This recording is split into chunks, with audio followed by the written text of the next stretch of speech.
Hi, welcome to Richard Kabili YouTube channel, and for today's tutorial, I will be teaching you on how to turn on and off ignore, repeat, and touch accommodations on iPhone X. But first, kindly subscribe to this channel and don't forget to hit the subscribe button and the bell to notify you for my new updates. And let's start. Using your iPhone X from your home screen, first go to Settings. Then in the Settings, scroll down and find the Accessibility and then Tap. Then in the Accessibility, scroll down and go to Physical and Motor section and then tap the Touch.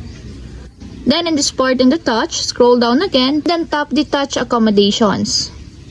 Then in the Touch Accommodations, scroll down and find the Ignore Repeat, and as you will see, there is a switch button located on the side of it.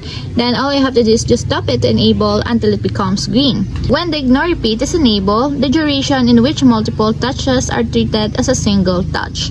And if you want to disable or turn off, just tap again the switch button, just like this. And that's it, we have successfully turned on and off ignore, repeat, and touch accommodations on iPhone X. If you have a question, click comment down below and don't forget to hit the subscribe button and the bell to notify you for my new updates. And thank you for watching!